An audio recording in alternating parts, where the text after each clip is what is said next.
Perkenalkan, nama saya Rizky dari JKI Mandat Kerajaan Banyuwangi. Saya mewakili Pastor Rudianto Lim dan saya bersama Pastor Rudianto Lim mengembalakan di Banyuwangi, ujung timur. Kalau saudara melihat berita hari ini, Banyuwangi macet, ya itu kota saya. Tapi saya bangga karena waktu macet kami membagikan nasi bungkus kepada sopir-sopir. Mereka 2 hari, 3 hari, 4 hari nggak makan, saudaraku, kehabisan uang. Tapi tim kami langsung bergerak malam, dia sediakan nasi bungkus, aqua, dan mereka bergerak. Hujan tidak jadi masalah, tapi mereka bersama-sama. Saya juga ikut, saudaraku, hujan-hujanan sama istri saya. Dan puji Tuhan, nama Tuhan dipermuliakan. Amin. Terima kasih Pak Petrus Hadi bersama Ibu yang sudah memberi kesempatan kepada saya untuk menyampaikan firman Tuhan. Semuanya karena anugerah aja. Kalau saya ada di sini juga anugerah. Sebenarnya saya sudah mati.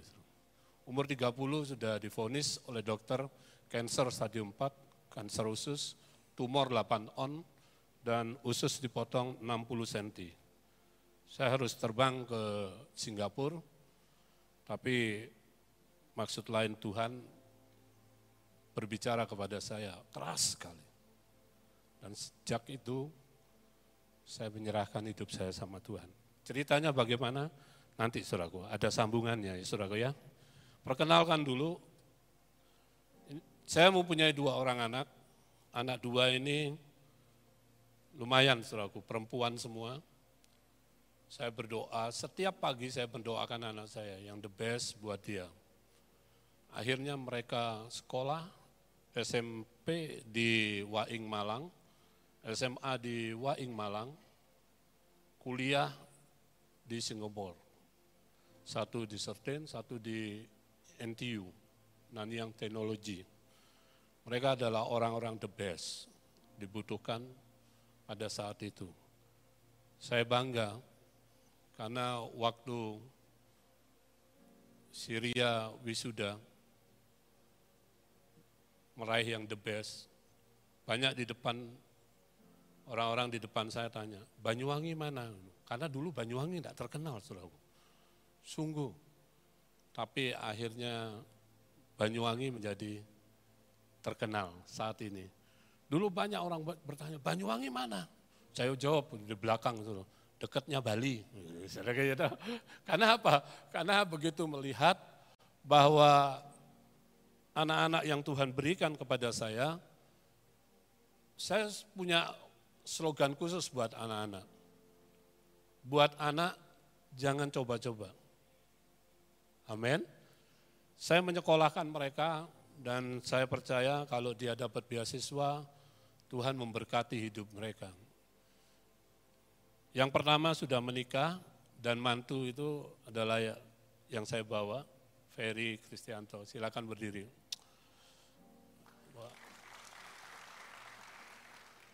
Dia juga pendeta muda. Asik kan pelayanan, dia pelayanan antar papi ke Temanggung. Siap. Dia mantu siap itu paling enak saudaraku ya.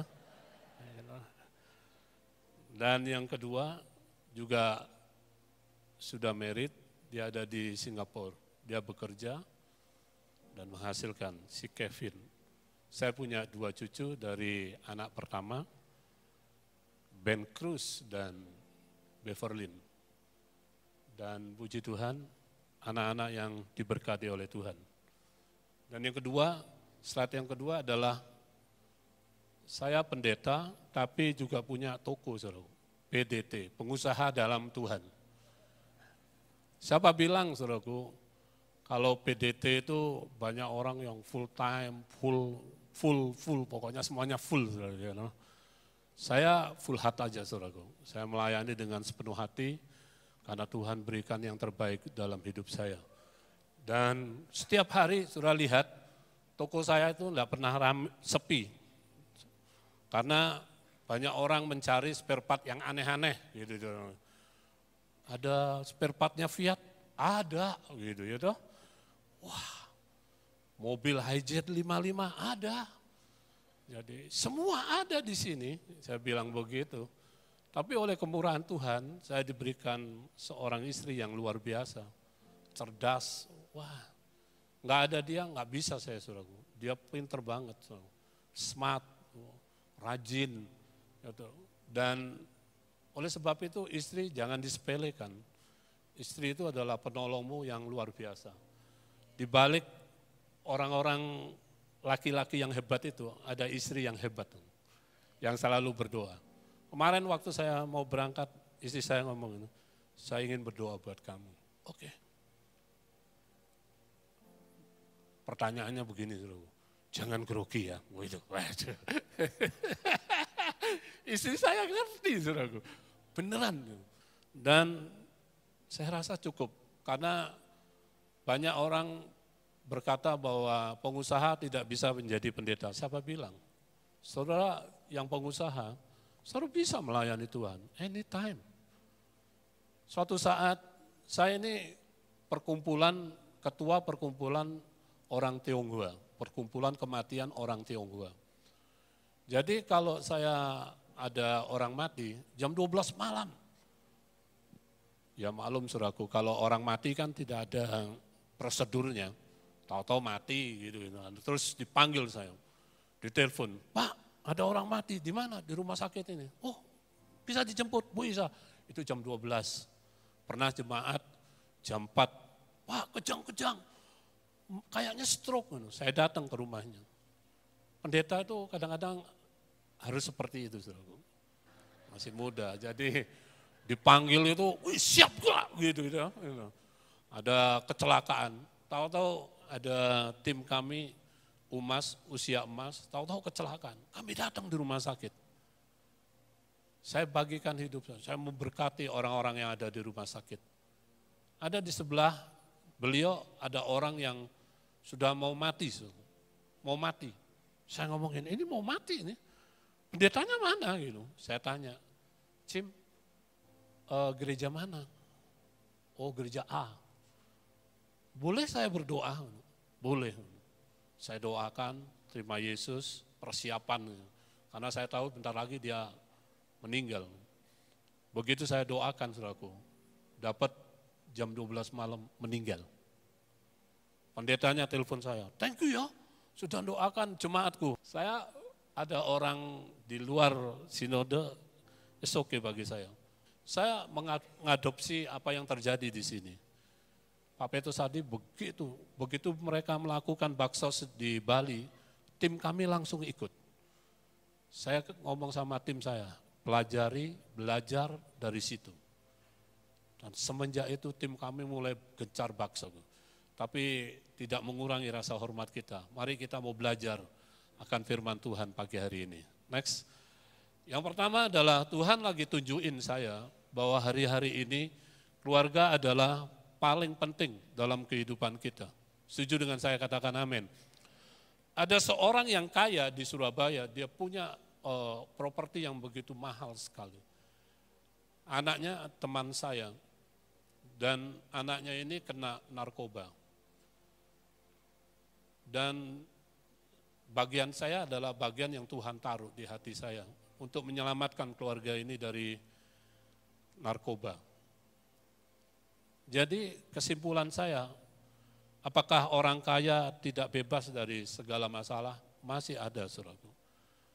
Keluarga itu adalah impian kita. Keluarga yang hebat akan menjadikan gereja yang hebat. Pondasi dari semua perubahan yang terjadi itu adalah dimulai dari keluarga.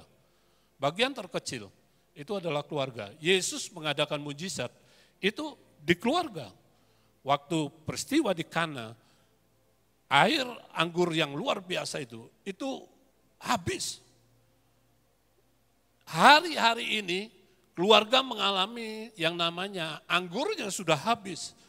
Kemanisannya tidak ada lagi. Karena yang terjadi adalah bagaimana keluarga sibuk dengan urusannya sendiri. Orang tua sudah tidak care lagi dengan anaknya. Tidak ada lagi impian menjadi rumah adalah istanaku. Enggak ada lagi itu. Nggak ada lagi percakapan yang indah di meja makan. Tidak ada lagi. Yang ada adalah saling main HP. Yang dahulu jauh menjadi dekat. Yang dekat menjadi jauh. Dulu kalau makan, sebelum makan Tuhan Yesus mengajarkan, marilah kita berdoa. Kalau sekarang tidak, saudaraku. Marilah kita foto, selfie bersama makanannya. Gitu. Banyak kali kita sibuk dengan makanan, enggak sibuk dengan keluarga. Keluarga itu penting sekali. Makanya kitab Malaiki mencatat, saudaraku, hati bapak-bapak kembali kepada anak-anak. Ada sebuah peristiwa di mana akan terjadi pemulihan antara bapak dan anak. Kenapa itu bisa terjadi? Karena keluarga itu penting bagi Allah. Katakan, keluarga itu penting bagi Allah. Dan rumah yang di dalamnya, saudara lihat, next slide, bahwa saudara menikah itu bukan untuk menghancurkan. Banyak orang menikah 1-2 tahun, it's okay. Setelah itu, yang terjadi antam, piring terbang, gitu. Yang terjadi saling memaki, saling menjelekkan. Padahal dulu waktu pernikahan enggak itu. Waktu menikah selalu dia bilang, I love you honey, I love you my darling, gitu. Tapi setelah menikah, apa yang terjadi hari-hari ini? Nangis, saudaraku. Saya menangis buat kota saya. Survei indeks daripada BKKBN, perceraian di kota Banyuwangi, nomor 3 di Jawa Timur. Saya bersama tim, saya masuk ke sekolah-sekolah, saya masuk ke PKK, saya berbicara mengenai perceraian. Dan Tuhan kasih kesempatan saya untuk masuk di sana, saudaraku. Dan perceraian itu tidak mengenakkan. Oleh sebab itu, kembalikan lagi pernikahanmu. Yang dulunya manis, harusnya manis terus. Amin. Amin. Dan next, saudaraku, ada apa di balik pintu selama ini yang kita harus tahu hari-hari ini, saudaraku. Apa yang terjadi di pintu rumah kita? Apakah kebahagiaan yang terjadi atau piring terbang yang terjadi? Atau pintu rumah kita sudah banyak kepahitan, banyak masalah.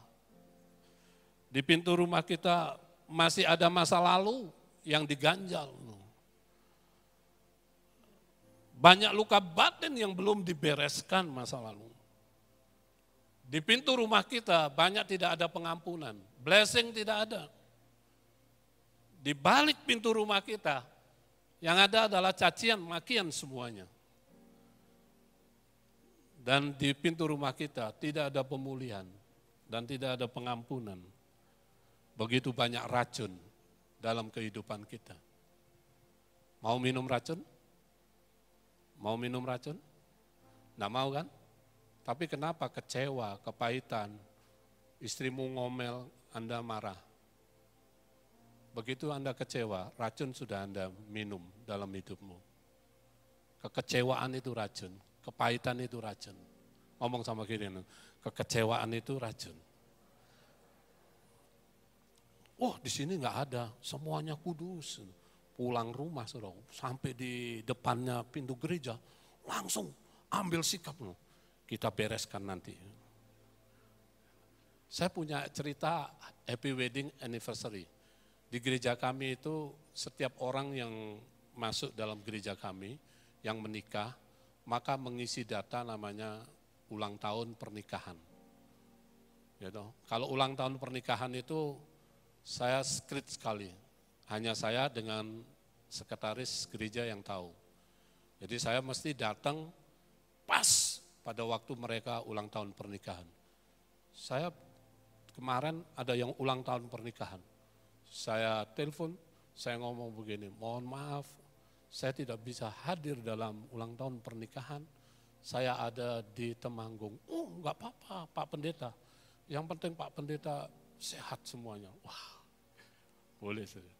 Setiap kali datang di happy wedding anniversary, Saya selalu membawa oleh-oleh buat mereka. Ada ayat Alkitabnya. Jangan saudara ngomong ini, wah nanti akan bawa sepeda motor satu. Enggak saudaraku, enggak ada sepeda motor satu. Saya bawa oleh-oleh yang ada ayat-ayatnya sudah ditulis oleh tim kami. Dan begitu saya masuk bersama istri dengan tim penggembalaan, kaget. Wah, Bapak Pendeta datang hari ini ada apa? Loh iki loh, sing ulang tahun pernikahan loh, ora roh. Bayangin saudaraku. Loh ini Pak Pendeta datang. Apakah hari ini saya salah datang? Aku ngomong ngono. Sebentar, saya cek.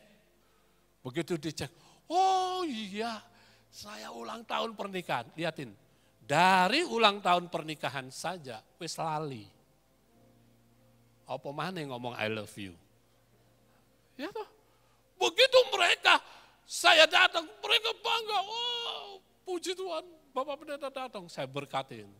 Pertanyaan saya begini, berapa tahun menikah? 5 tahun Pak Pendeta. Kira-kira apa yang terjadi? Well, yang laki saya tanyakan, diam. Semuanya enggak bertanya.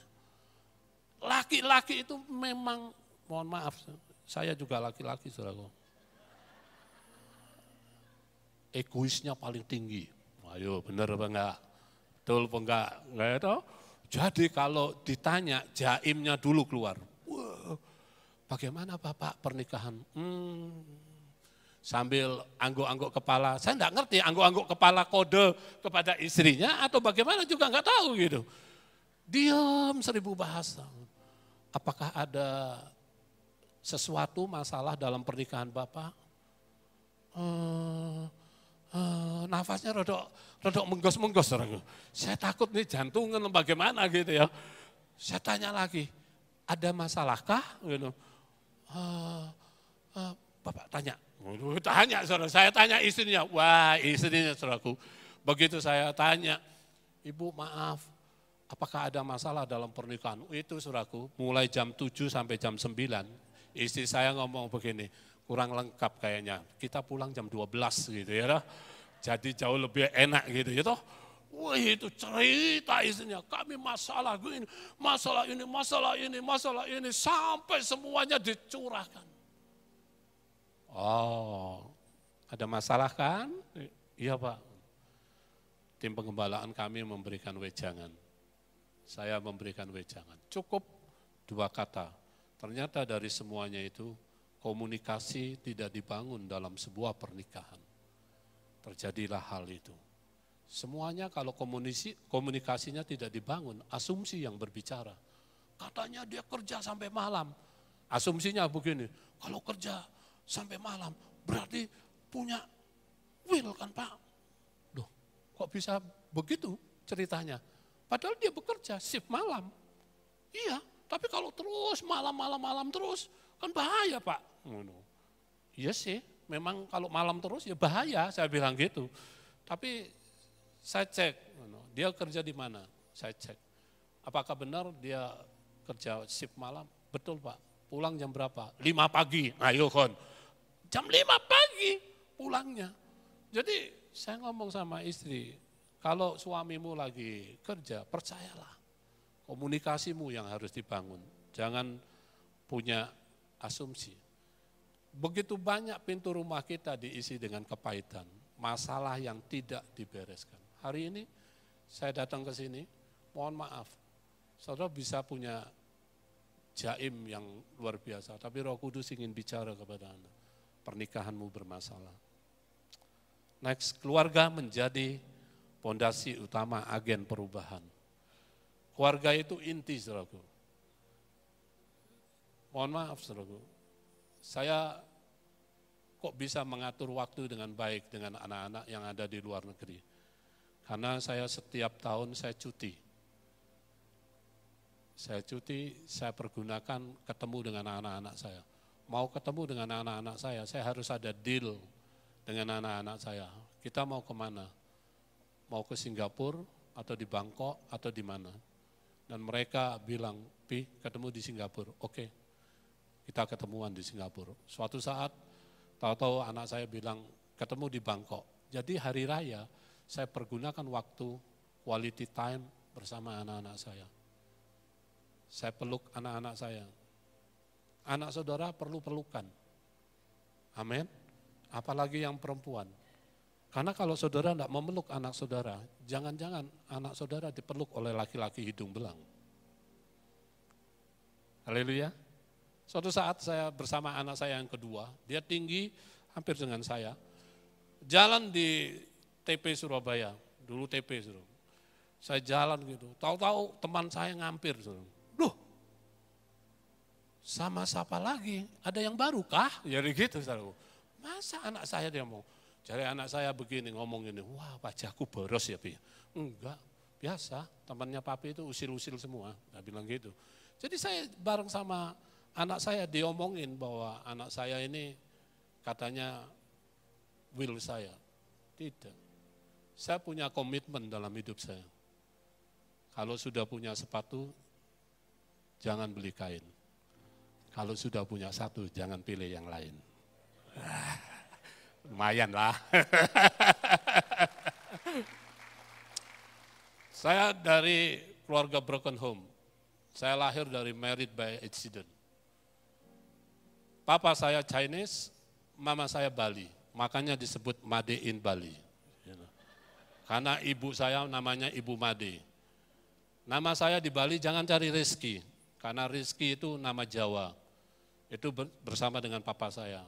Nama saya di Bali itu adalah, kalau saudara tahu di Banjar Munang Maning, Imam Bonjol 84, itu nama saya Iwayan Surawan. Masih terdaftar di sana. Kalau mereka manggil, Nakwan, bagaimana kabar? Itu nama Bali, saudara. Itu teman-teman saya Bali. Kalau Rizky gitu, itu Jawa, saudara. Ya, toh? Nama Tionghoa saya bagus, saudara. Lim Hok Lai. Oh, lumayan kan, saudara? Lim Hok Lai. Hok itu hoki. Lai itu datang, hoki lai datang. Makanya bahasa Indonesianya Rizky, cocok saudaraku ya. Rizky datang gitu itu. Dan saya percaya begini bahwa keluarga itu harus dibuat harmonis. Pondasi keluarga itu tempat saudara melakukan pendidikan iman. Jangan menyerahkan pendidikan itu kepada guru sekolah minggu. Kasihan guru sekolah minggu. Jangan menyandarkan semua pendidikan kepada guru-guru di sekolah. Karena efektif anak-anak itu hidup bersama dengan orang tuanya. Yang percaya dan setuju katakan amin. Hari-hari ini banyak orang tua kebingungan. Kenapa? Karena ternyata pembantunya memberikan anaknya obat tidur terlalu banyak. Bukan berarti saudara curigation sama pembantu rumah tangga, tidak. Tapi itulah yang terjadi. Anaknya enggak dikasih makan, pembantu rumah tangganya yang makan lebih banyak. Itu adalah fenomena yang terjadi. Oleh sebab itu, keluarga, anak-anak saudara dididik dalam pondasi yang luar biasa. Agen perubahan. Katakan agen perubahan. Orang tua memiliki peran yang sangat penting. Anak-anak saya itu setiap pagi saya yang mendoakan. Rapat di sekolah saya yang hadir. Sama semua orang, biasanya kan rapat sekolah siapa yang hadir? Ayo. Ibu-ibu. Saya begitu hadir, semua ibu-ibu lagi gremeng saudara. Ini ibunya mana? Ibunya lagi kerja. Saya bilang gitu. Siapa yang hadir? Bapaknya. Loh kenapa bapaknya? Bapaknya imam. Saya bilang gitu. Iya toh, kok bisa gitu? Iya dong, bapaknya. Begitu dapat rapot, sayang bagaimana hasilnya? Nah, ini gini. Kenapa terjadi hal itu? Saya setiap pagi, anak-anak saya enggak les loh. Setiap pagi saya doakan, dalam nama Yesus, roh hikmat, pengertian yang baru turun atas hidupmu. Setiap pagi saya yang mendoakan. Hari-hari ini hilang itu. Pria tidak lagi mendoakan anak-anaknya, sibuk dengan kopi. Doakan anakmu. Imam itu yang ada di rumah tanggamu. Pondasi yang terbesar itu adalah laki-laki mendoakan anak-anaknya. Haleluya. Haleluya. Ini hilang dari gereja Tuhan. Laki-laki bingung cari sendiri. Pagi sarapan. Jangan lupa anakmu yang mendoakan. doakan anakmu. Anak saya berhasil. Karena doa yang pertama. Yang kedua, dari istri yang cakap. Istri saya adalah perfect, sempurna. Bagi saya, dia adalah orang yang hadir dalam hidup saya. Yang tidak bisa dipisahkan. Amin. Yang kedua, keluarga yang sehat dan harmonis bukan tentang kesempurnaan, saudaraku. Bukan orang-orang yang sempurna, tapi menjadi dengan agen perubahan butuh proses. Proses yang panjang dari semuanya itu. Saya baru mengenal istri saya, itu baru 82%.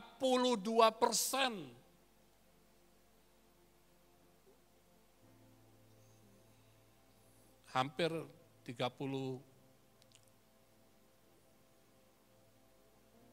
37 tahun mengarungi pernikahan. Masih 82. Mari saudaraku. Itu pun saya, kalau saya lagi istri saya bisa, makanya kita kaum lelaki belajari bahasa-bahasa tubuh dari wanita.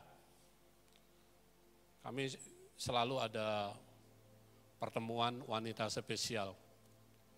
Saya ngomong sama wanita spesial, bahasa tubuh daripada laki-laki, kalau dia minta, itu ada kodenya. Gitu.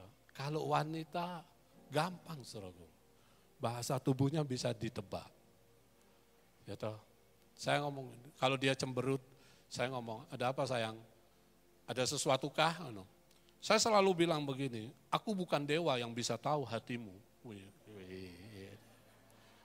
Betul nggak? Gitu. Kalau aku dewa, aku bisa tahu hatimu, aku tebak dan aku hari ini bisa menyediakannya. Tapi aku bukan dewa. Tolong kasih tahu, satu truth saja aku akan lakukan. Bagaimana kalau kita malam ini ngedit makan malam? Wah itu. Saya ngomong sama istri, siap, saya list kemana. Gitu. Tapi kita ngeditnya di Kintamani. Mikir saya, Kintamani, rodo ado orang. Saya pikir ngeditnya di dalam kota, Kintamani. Ready, kita berangkat Minggu pagi, jam 5 subuh, kita naik sepeda motor. Ayo agree? Yes, was, puji Tuhan.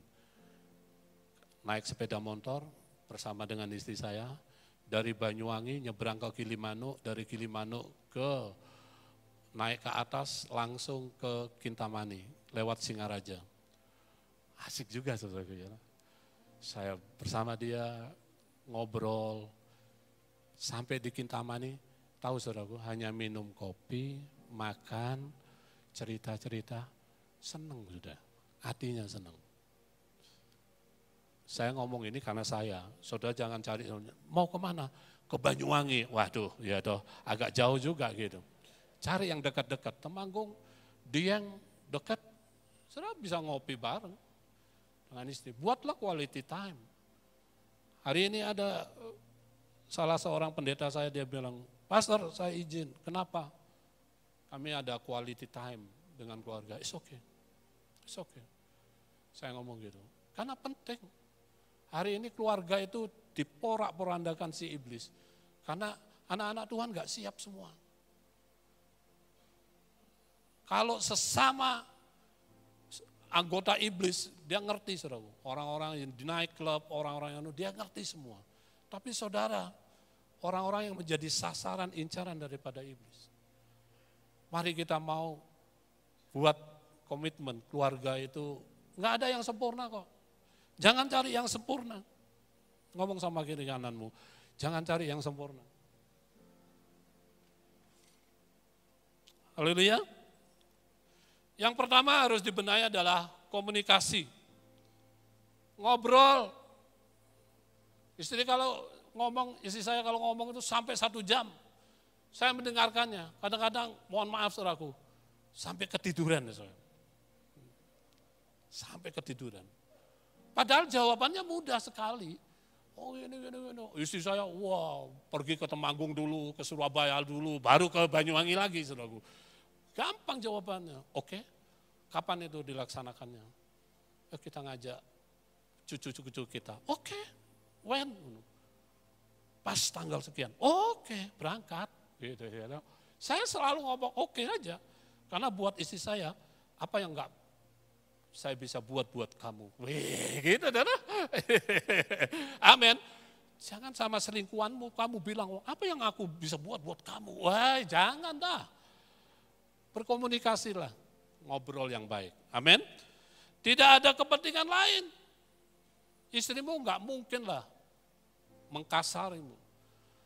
Dia balas dendam, enggak mungkin. Dia itu sayang sama kamu.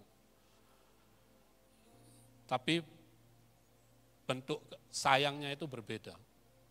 Dan tidak ada kepentingan lain, istrimu sangat mencintai kamu. Betul, ibu-ibu yang sudah berkeluarga? Ada di sini istri-istri, aku ingin bunuh suamiku, nggak ada kan?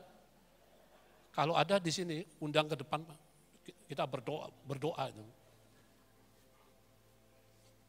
Amin.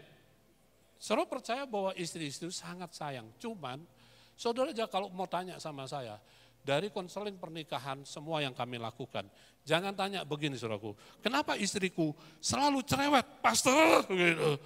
Loh aku ngomong ini, anaknya piro? Anaknya limo, cerewetnya 5 kuadrat. Gitu. Kalau anaknya 2, ya 2 kuadrat cerewetnya. Kalau anaknya 1, ya 1. Gak cerewet-cerewet amat. Loh kenapa? Oh dia mendidik tiap pagi. Ayo makan, ayo belajar, ayo.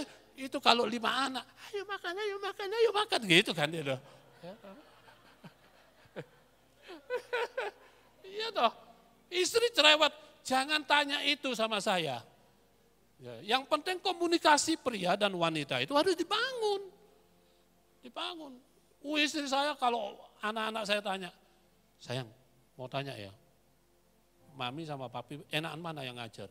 Kalau mami itu detail, kalau papi itu sembarangan. Ya, toh. Terus, kalau menurut kamu enakan mami, loh orang cerewet itu loh dicari isi sama anaknya. Ya, toh. Betul nggak? Ibu-ibu, betul nggak? Gitu. Tidak ada kepentingan kita ini. Suami istri harus akor, saling menyapa, berpelukan. Itu suami istri. Loh. Kalau saudara menggait istrinya orang, jantungan kamu, mati kamu stroke. Ya toh. Saling menguatkan dan saling mendoakan. Kita nggak punya istri yang sempurna, tapi saling menguatkan, saling mendoakan. Dan saya bilang begini, bahwa di keluarga itu kalau ada papa yang hebat, yang hadir kepada anak-anaknya, menjadikan dia keluarga yang hebat. Papa selalu hadir, melahirkan orang-orang yang hebat.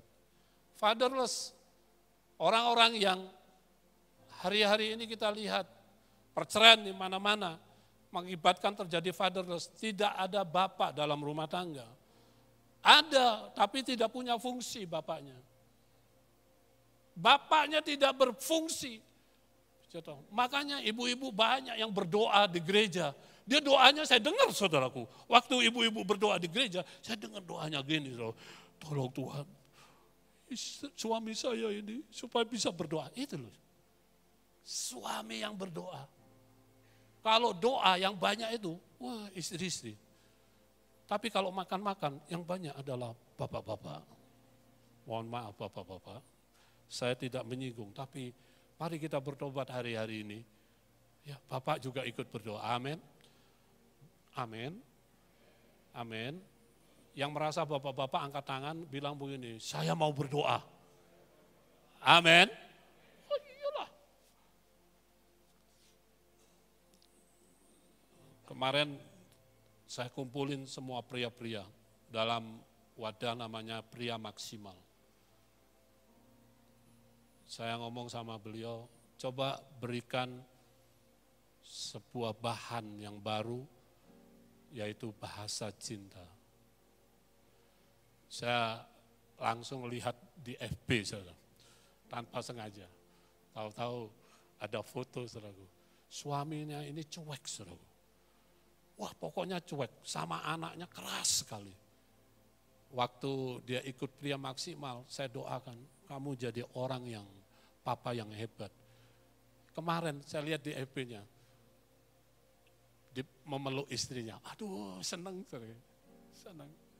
Saya ngomong begini, wah, hari ini suami peluklah istrimu. Haleluya. Jangan sekarang, jangan sekarang. Nanti sama Pak Petrus saya di blacklist. Dan orang tua itu harus menjadi role model. Role model buat siapa? Buat kita, anak-anak kita. Anak-anak itu peniru yang ulung. Anak-anak kita nggak usah sampai ajari, dia akan meniru apa kelakuan papanya. Kalau mamanya cerewet itu yang perempuan, dia akan niru mamanya. Pokoknya dia gini. Oh ya dia gini. Itu anak saudara. Kayaknya di sini nggak ada deh. Nggak tahu yang di sana.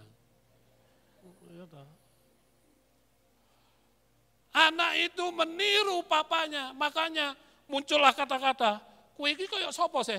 Ya nyalahkan tetangga, masa itu anak tetangga? Salahkan papanya, salahkan mamanya. Dia meniru akan kelakuan dari papa mamanya. Payungnya itu adalah papanya.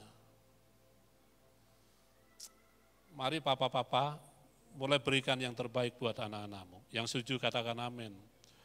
Dan persoalan menikah bukanlah soal hanya seks, senang, tapi dituntut supaya saudara memiliki keturunan ilahi yang dipersiapkan. Saya suka sekali, di gereja kami sama, anak-anak kami doakan. Saya mendoakan anak-anak, setiap ada bulan itu kita doakan anak-anak semua, menjadi generasi yang hebat. Dan anak adalah warisan kita.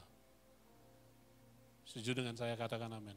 Jangan sampai penyesalan terjadi, anak-anakmu nggak senang sama kamu. Ada banyak orang-orang jompo yang dititipkan karena anak-anaknya nggak cinta lagi sama papa mamanya. Dan yang terakhir adalah, kenapa kamu belain pasanganmu?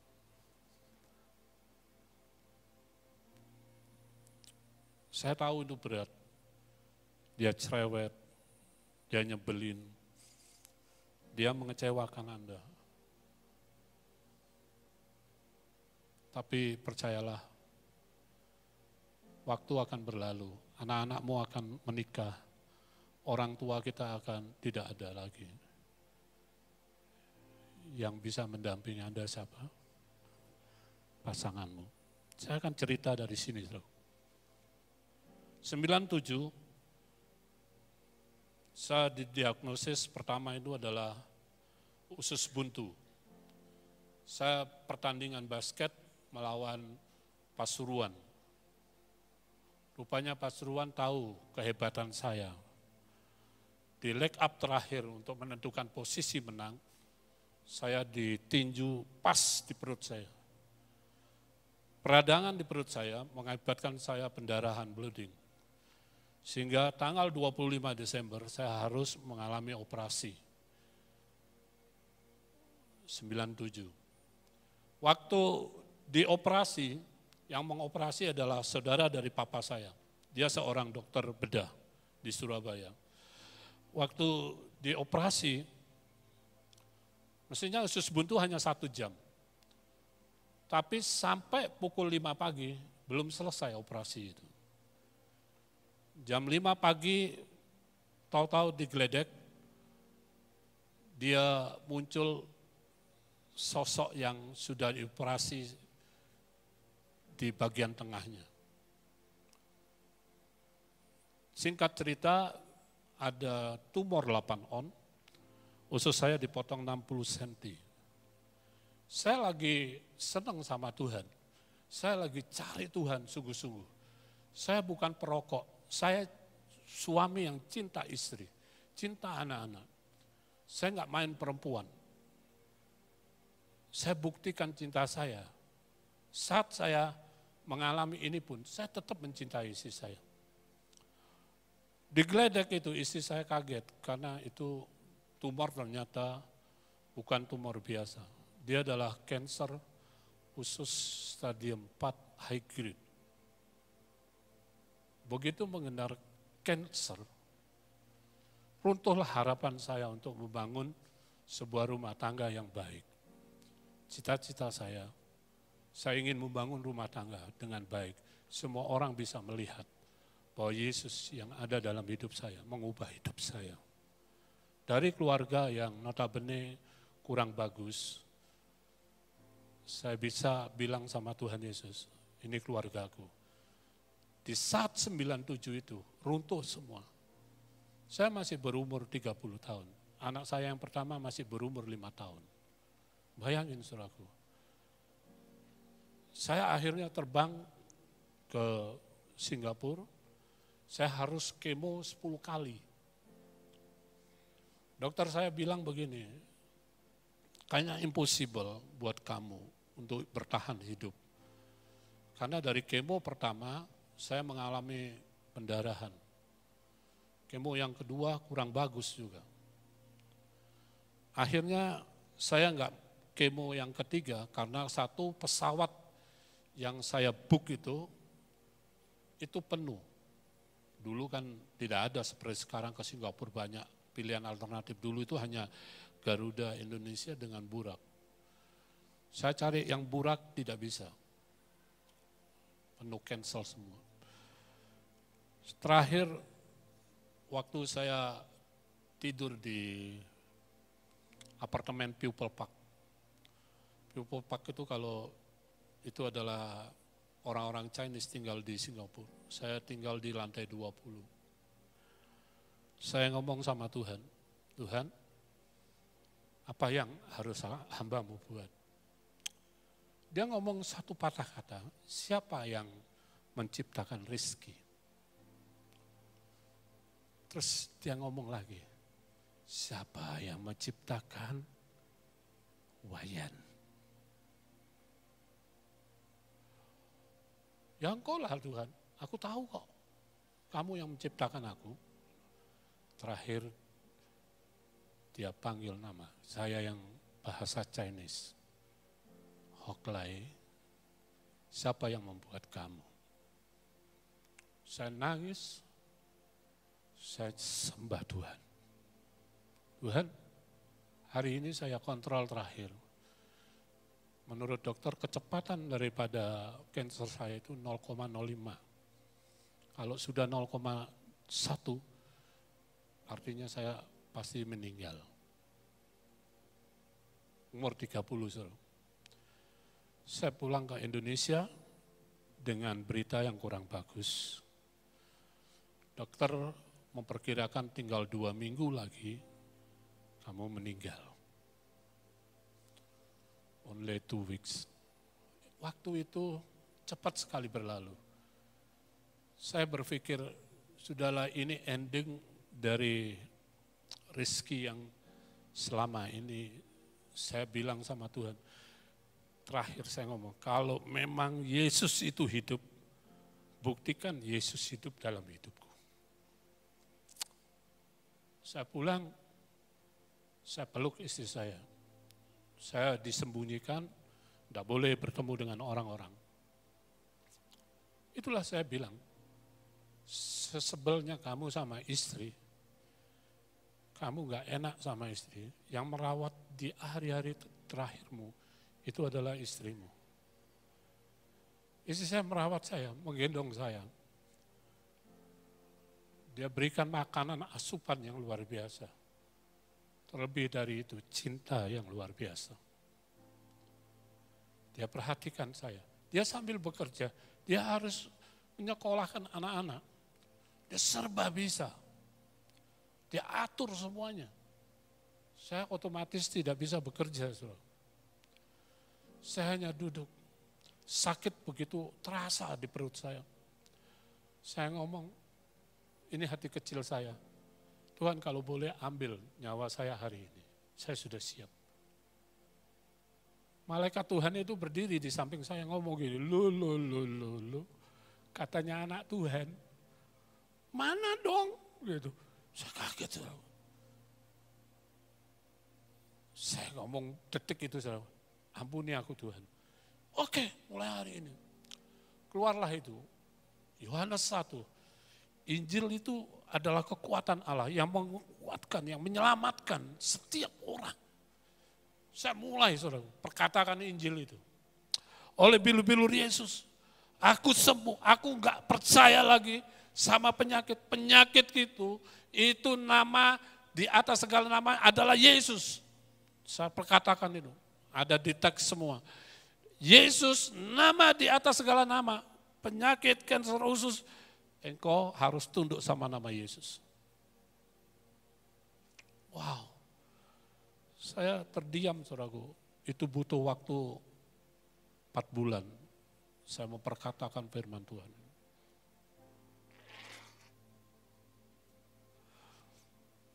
Saudara tahu, tidak berhenti istri saya memberikan makanan yang sehat. Dia menolong saya. Dia menjaga saya setiap hari. Saudara tahu apa yang terjadi? Cinta itu membuat kanker hilang. Cintanya Yesus membuktikan bahwa kanker itu tidak ada lagi. Suatu saat teman-teman saya, makanya perlu komunitas yang bagus. Saudara. Teman-teman saya ngomong, Pak, hari ini ada KKR. Oke. Saya nggak bisa terbang karena nggak punya jadwal untuk terbang ke Singapura. Saya datang di sebuah KKR, duduk paling belakang, wajah saya mohon maaf saudaraku, tinggal seperti mohon maaf cagak listrik, wajahnya sudah hitam, persislah seperti cagak listrik. Itu beratnya saya hanya tinggal 38 kilo. Rambut hilang semua, bukan karena dicukur, tapi karena kemoterapi. Saya nggak bisa berjalan jauh dan harus dipapah dengan istri saya. Istri saya adalah orang yang baik sekali. Saudara tahu? Waktu itu kebaktian biasa, nggak ada istimewa KKR kesembuhan, nggak ada. Itu hari biasa, saya duduk di belakang, tahu-tahu pendetanya menghampiri saya. Dia bilang begini, kamu kenapa? Cancer stadium 4 high grade. Terus dia ngomong, boleh saya berdoa? Kamu percaya enggak bahwa Yesus sanggup menyembuhkan kamu? Seperti seorang yang 12 tahun pendarahan, dia harus menggapai Yesus. Dia sudah mendengar nama Yesus. Saya orang Kristen, orang yang percaya kepada Yesus. Saya tahu Yesus, tapi pada waktu detik saya sakit, iman saya sudah luntur. Saya begitu ditanya bahwa kamu percaya bahwa Yesus sanggup lakukan itu, antara ya dan tidak. Karena di otak saya berkata begini, apakah Yesus bisa sembuhkan saya? Saya pengusaha, dokter aja bilang, bentar lagi saya mati. Tapi saya belajar lagi dengan firman Tuhan. Orang yang 12 tahun itu, perempuan itu, dia merangsak masuk, dia hilangkan semua pikiran-pikiran yang jelek, dia hilangkan semua apa yang menjadi kebutuhannya hari ini. Dia ingin hanya satu, asalku jamah saja jubahnya, aku sembuh.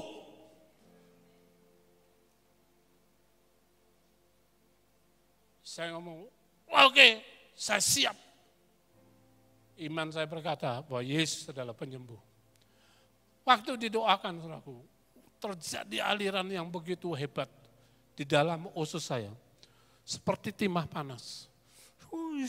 Sampai ke bawah, saya gemetar karena saking panasnya. Saya agak kejang-kejang, saudaraku. Istri saya malah ngomong begini, saudaraku, aduh suamiku, ntar lagi kamu ada. Saya ngomong begini sama istri, jangan takut. Jangan takut. Karena Tuhan lagi berperkara dengan hidupku. Habis kejang itu, Semua lagi pulang, saya menangis. Terus saya ngomong sama istriku, saya sudah sembuh. Gila enggak? Nah, ibu doanya podol, saudara. Berdoanya baru aja selesai. Terus poro, saya sudah sembuh. Enggak. Kamu, saya sudah sembuh. Istri saya ngomong begini, kalau kamu sudah sembuh, kita buktikan. Kita cari tiket, berangkat ke Singapura. Dan akhirnya saya berangkat bersama istri, anak-anak dan mertua. Sampai di Singapura, dokter yang sama, yang memeriksa saya, dia baca laporan saya. Oke, CT scan. Mulailah saya masuk di CT scan. Waktu masuk di CT scan, Tuhan bilang begini, akulah penyembuhmu Rizky, my healer. Thank you Lord. Tahu-tahu saudaraku, hasil keluar, itu dokternya bingung. Saya tanya sama dokter, what happened? Tell me, ceritakan kepada saya. Sebentar, kamu minum obat apa? Kamu makan apa? Pokoknya kamu, bingung saya. Lawang aku makan biasa, istriku yang memberikannya, yang buat istriku, ya aku enggak makan obat apa-apa. Coba kamu lihat, cek and recheck hari ini. Hasilmu, super excel. Sambungannya itu tidak ada cacatnya. Ini bukan profesor yang bikin semuanya itu. Halus. Dokternya ngomong begini, I not believe it. Aku gak percaya ini. Aku malah ngomong gini, miracle dok, miracle ngono. Lawang bahasa Inggris itu rodok cekak-cekak saudaraku ya toh. Ngomong miracle ngono. Rizky, I'm a doctor from Jerman, Amerika, USA, where. Wah kayak disebut no kabeh saudaraku ya toh. Aku sampai bingung, dokter edan, aku yang edan, apa ya gitu ya saudaraku ya toh. Aku ngomong waras, dia malah, aku ngomong miracle, dia malah bingung gitu. Jadi persoalannya di mana ini?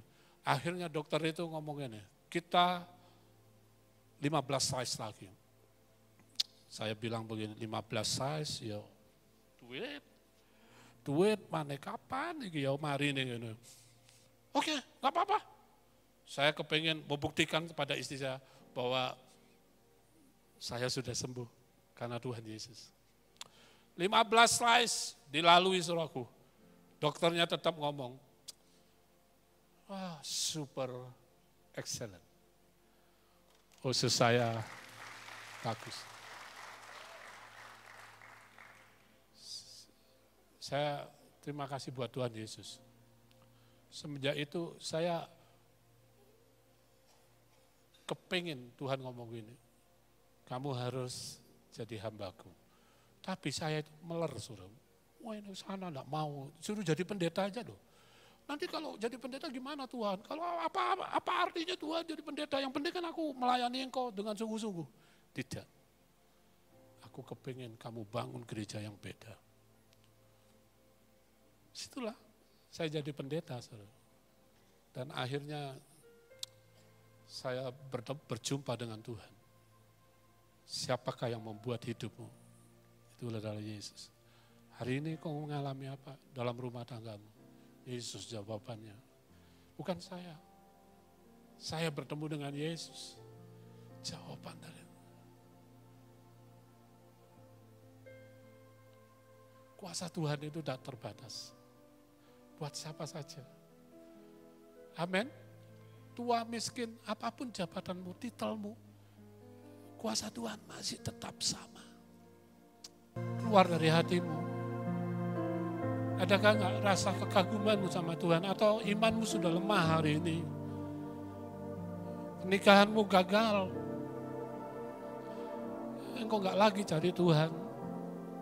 Tuhan lagi berperkara dengan hidupmu hari ini. Tuhan ingin pakai hidupmu.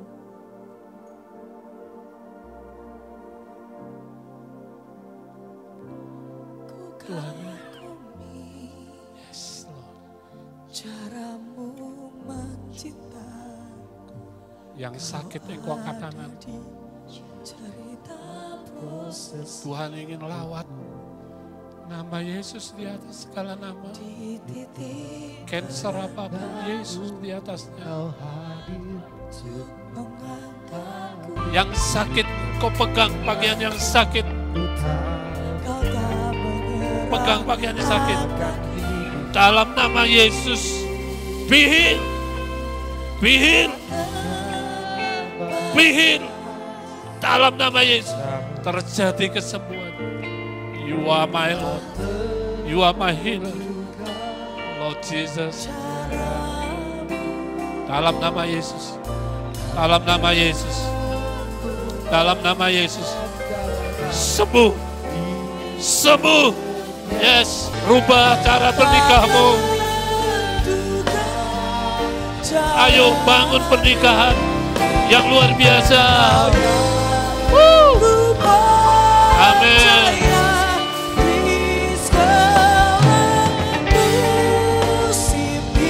Yes. Tak terbatas. Tak terbatas. Yes, amin Tuhan. Tak terduga. You are my God.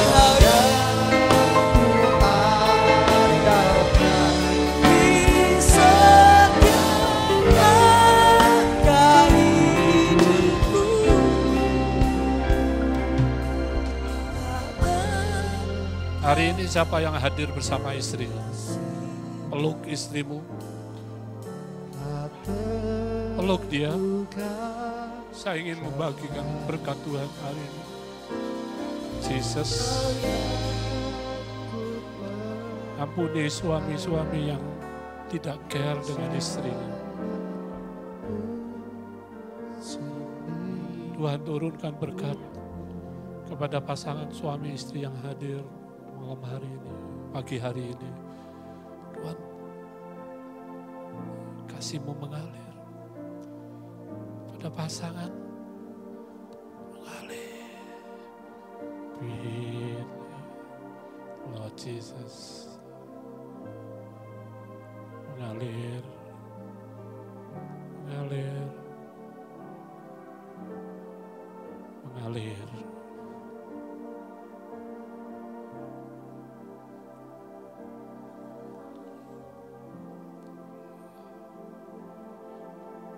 Bapak-bapak angkat tangan. Engkau berkata terima kasih buat istri yang Kau beri. Terima kasih anak-anak yang Kau beri. Thank you Father, thank you Jesus.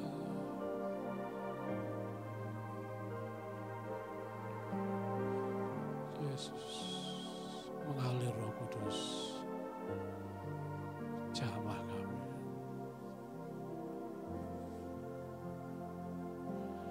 Ku kagum akan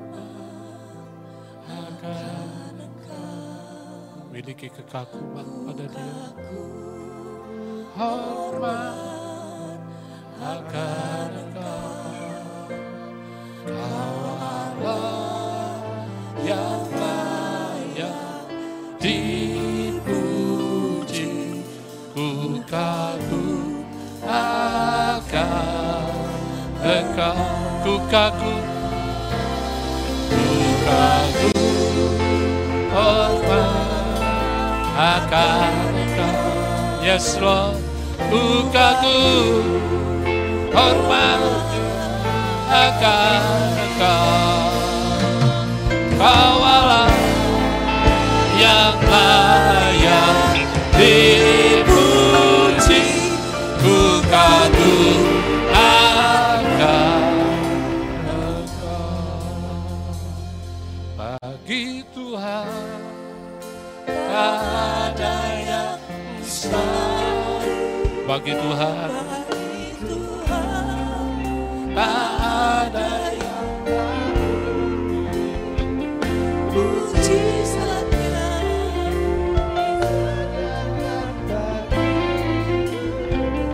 Ku diangkat Bagi Tuhan, bagi Tuhan tak ada yang sama. bagi Tuhan Bagi Tuhan tak ada yang tak mungkin. Mujizatnya disediakan bagiku, diangkat hatiku. Sama seperti hamba-Mu dipulihkan Tuhan. Yang sakit akan menerima kesembuhan. Yang di dalam masalah keluarga, Tuhan mulai garap rumah tangga ini. Tuhan berkati Bapak Petrus Hadi bersama Ibu, bersama seluruh jemaat. Tuhan juga memberkati kami semua pagi hari ini. Dalam nama Bapa, Putra, dan Roh Kudus, kami sudah berdoa. Semua umat yang percaya katakan,